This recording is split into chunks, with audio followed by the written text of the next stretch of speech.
Hey guys, welcome back to another episode of I Have No Idea What I'm Doing. Today's guest we have Jay, known as the fabulous Laganjaestranja. She was just actually recently in Chicago promoting some of her new CBD, weedy vibes. So we're going to talk The about THC. yeah, so we're going to talk about that later. But thank you so much for coming on. Oh my gosh, I've watched you for years, and it's just so cool to be like here we are right now. You know.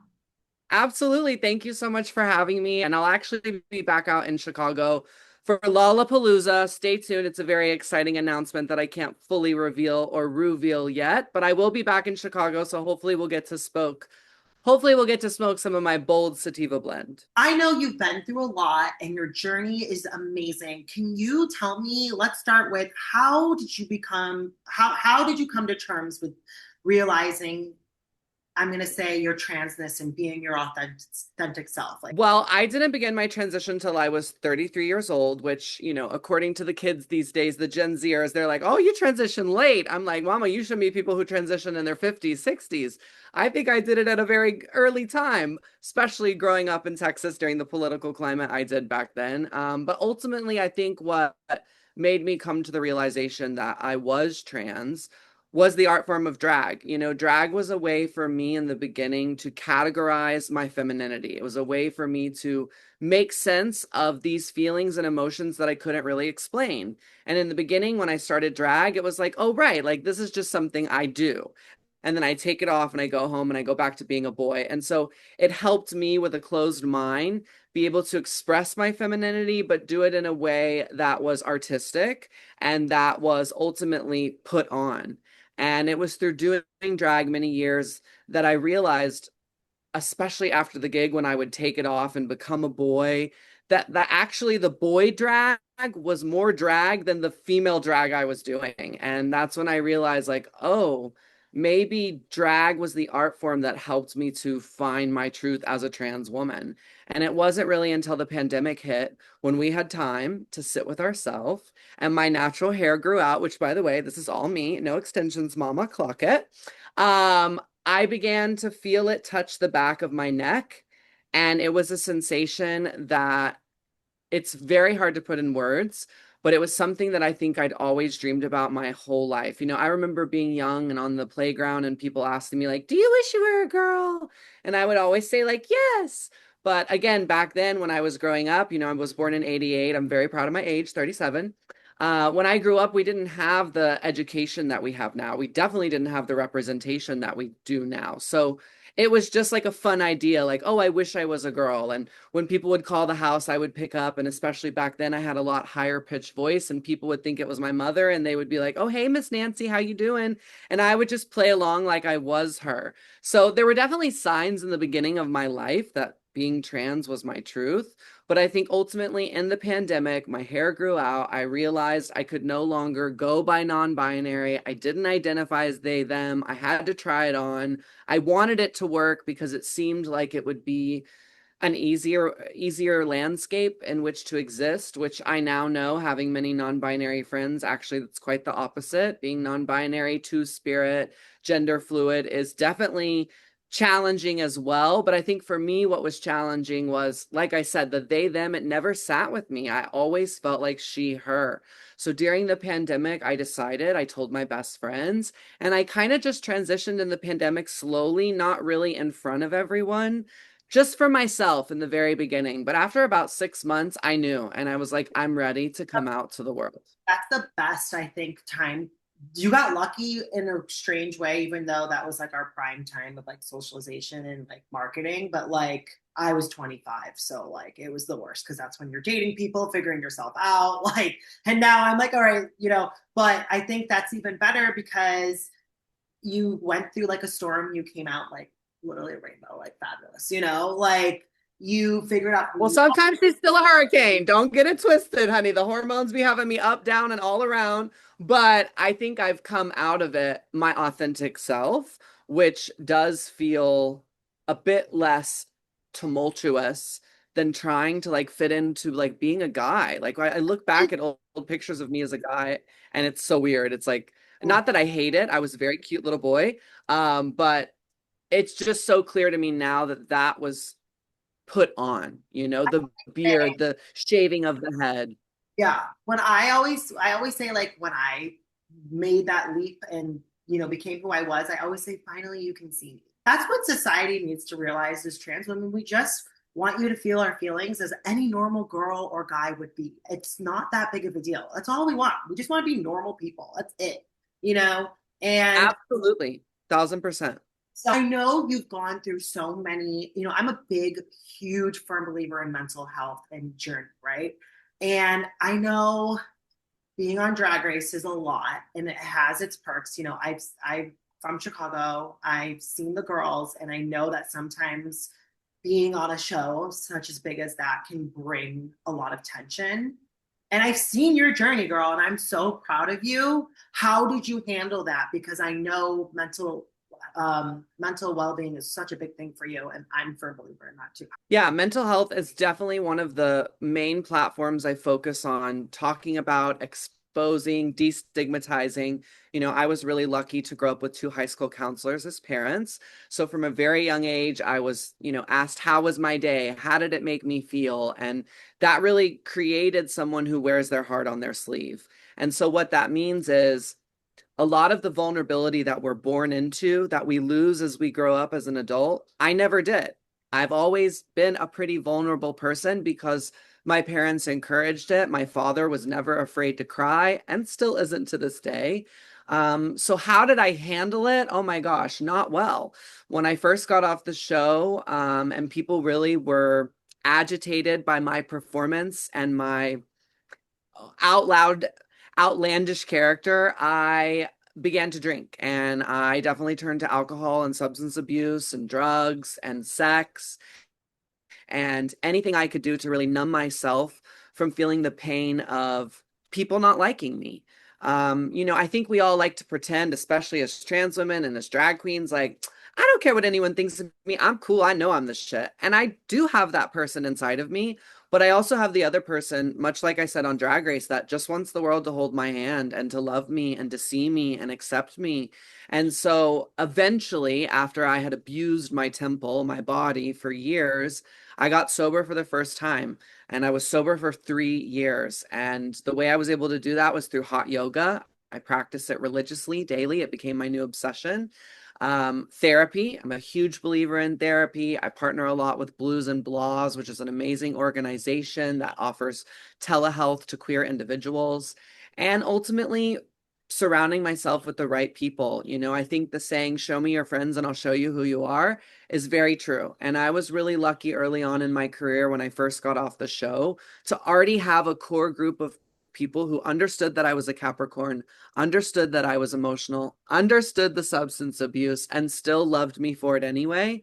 And I think with those three things, I was able to heal and forgive and move forward. And, I have gone off and on of my sobriety. I'm currently like really on a journey right now. Last year, I made it 8 months. This year, it's been rocky. My mother passed recently and it really rocked my world. And I definitely did turn back to an old habit of substance abuse. But today marks 20 days sober from drugs and alcohol. Still smoking the green, of course, it's medicinal. But even that I've taken breaks from. When I was launching my product, I wasn't smoking. I didn't smoke for 34 days. So, I try to really always check in. And I think that's what we have to do as mentally aware people. People want to say mentally disabled or, mental problems, but I just think it's mental awareness, which is, again, something we're born with that the world hardens us and tells us not to have. And really give a pat on the back for yourself. I've noticed like this is kind of more of a Chicago thing, and you've been in Chicago, especially with the queens. I think the queens are great here. And it kind of goes into the industry. I've seen in the industry some awful people, like not good people. And I would never name names because that's not my personality, right? But how do you handle when girls don't like book you because they think you're extremely like talented, but they're never going to say it out loud? First and foremost, RuPaul says it best. If they ain't paying your bills, don't pay them no mind. And it's cheesy, but I believe it so much. Because at the end of the day, it's true. If you're not paying my bills, then why do I need to worry about whether you like me or not? One thing I discovered from being on RuPaul's Drag Race, although I knew this before, is that I'm a polarizing person. You either love me or hate me. I'm not someone that you're going to be like, oh, yeah, I kind of like her or she's all right. Like, you either love me or you hate me. And I've had to come to accept this within myself. And ultimately, when I am around a toxic person, I'm very nice, I'm very cordial, and I'm very professional. I think being professional is something I really like pride myself on. And it's important because one of the reasons I don't drink is when I don't drink, I'm not as professional and my mouth will pop off when you're being hateful. Never burn a bridge that could you could get crossed. Like you might have to cross over the bridge and some like bad people are there, but as long as you cross it, like you're good. Never burn a bridge that like could give you a good opportunity. I love that. I also think And also, being in your 30s too. I'm just started in my 30s. I'm 31 now. It really calms you down. yeah, and I also think, at the end of the day, it takes more energy to be mean than it does to be kind. And I'm all about like regulating my nervous system, although I'm still struggling at that. And I think one of the ways we regulate is by not allowing people's negative energy into our atmosphere, into our aura. And the best way to block that is with love and is with kindness. Example, if I'm like in a dressing room and there's a queen that doesn't like me, I'm not going to go and sit next to her and start poking the bear. I'm going to sit on the opposite side. I'm going to keep to myself. If they engage, I engage back. I don't like the whole I don't see you game. So I definitely acknowledge and smile. But if I know someone doesn't like me, then I've just come to accept that because I like me. I have plenty of people that do like me. And ultimately, the way I feel, and this may sound conceited, but it's your loss. I'm a nice person. I'm a good person. I'm here to spread love, be fun, kiki backstage. And if you're not down with that, then okay, sorry for you. Seems like this is. I love you because you and I seem very similar. I'm a Taurus, and Sean, fun fact: when Sean did your hair, Sean's a Capricorn, and we always talk about this that Tauruses and Capricorns are like the sister signs. I'm a firm believer in it because it's kind of like okay, like not my problem, and I will always kill you with kindness. That's just who I am. I don't think I can. I can be mean, but I hate that feeling of being I mean. was about to say, I've definitely popped off a time Yeah. or two, but it was usually when I was drinking. Right. And it's always that when you're in a negative space with drugs or alcohol, it's something's always going to happen. Like you can't escape Yep. it. But I'm a firm Me believer. too. Maybe this is some advice for all the girls and you like and I'm pretty sure you know this. I leave spaces that I remotely feel like, oh, this isn't good energy. But Sometimes you just gotta take the road less traveled. And it's like we all want to go to the popular places, but a lot of the time the popular places are full of the toxic people. So I like to find my own spaces, create my own spaces, be with my own community. I have this like gorgeous backyard. So I host events here all the time where I just have people over and we just like hang out in the backyard and smoke and chat. And that's really what I love. A loud gay club. It's lost its appeal to me. I'm 37. It's too loud. The floors are sticky. The gays are drunk. They're spilling their drinks on my beautiful clothes. So, I like dinner. I like movies. I like activities. I like going out in nature. But I definitely have learned, like you said, when you're in those spaces, kill them with kindness and just get through it as a professional. My dog popped up in here for a second too. Look, her green tail matches the background. yeah, what's her name? Her name is Little Dabbers. Dabbing is a type of medicating using cannabis. So, of course, we had to keep her on brand. And I actually dyed her tail green for the launch when I was at Sway in Chicago. And she came with me and Yeah. did the meet and greet. So yeah, she's my angel, and she definitely is the best excuse to be like, oh well, Dabbers has been home for 6 hours. I gotta go home. That's what all my friends said. Sandy's sleeping right now. And I'm like, perfect. I can get out of anything now. This is great. The best. Yes. Okay, so how was your experience doing that sway gig? I mean, it seemed like so much fun. What was the best part about it? Oh my gosh. The best part was when it was over. No, the best part, of course, as always with any of my gigs, is when I get to meet my buds, when I get to meet the people who watch my YouTube, who follow my content, who are genuinely my friends. It's why I call them my buds. Of course, it's branding, buds like cannabis, but I really feel that way. I hate the term fans. I think fans is so demeaning. I think it puts me in a higher tier, and I don't feel that way. I wouldn't be here today if it wasn't for my supporters who have sent me messages of love and encouraged me and told me how, beautiful I am when I can't see it myself. So meeting my true like diehard buds, especially the ones that enjoy consuming cannabis, that was the best part. And once we had kind of done the meet and greet, we went over to Big Gay Sal's and sat in their garden and all lit up. And that was definitely the highlight for me, pun intended, of launching the brand. So when I came for the actual launch in early May, I decided that I needed a hair and makeup team. And I found Sean online and oh, I want to make sure I get his name right. Ian Grant. I'm just going to say Ian. So I found Sean and I found Ian, and I was so grateful for the both of them because they really brought a level of artistry and calmness to the event. So I was really able to focus on being the artist and not having to be the physical artist to create the look. So Yeah. night one, we Men's room. what? Sorry, I said also men's room is chills. So I'm great. I'm glad you had a good experience. Well, and of course, as a trans woman, when Sean reached back out and was like, yeah, and men's room is right across from Sway, so it'll be super easy. I first was like, oh my God, that's perfect. And then second, I was like, wait, I'm gonna be getting ready in men's room, a place called men's room. I But know. he explained that,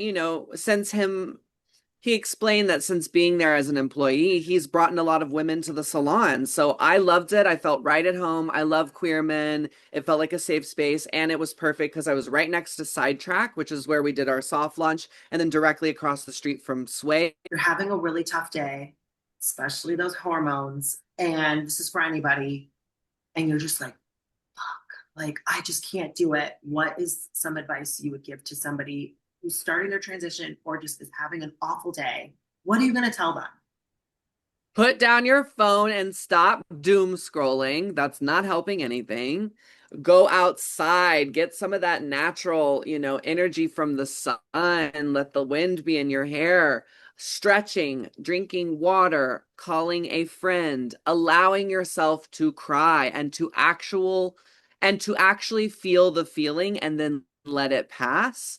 And then also, most importantly for me, find something mindless so that you can turn off your brain. For me, it's trashy dating reality TV shows, but we all have that thing, for some it's putting together puzzles, for some it's gardening, but whatever you can do that's a bit mindless, because sometimes our mind, it's just like a hamster in a wheel and it won't stop. Feeling pain, if you're feeling sadness, the best way to move past that feeling is to honor that feeling and to really feel it. I think a lot of times when we are feeling frustrated or pain, we want to try to ignore that feeling, and that actually makes it so worse because you're pushing it down so that later it's going to erupt. So feel your feelings, because the truth is a feeling only lasts, I think the quote is 7 to 20 seconds. So if you can really feel the feeling, it will pass. It's interesting because like we're in our 30s, and that's something I would say, like, that's what I'm embracing in my 30s. Like, if I'm sad, I'm gonna feel sad. I feel like in my 20s I rejected it because I just Me too.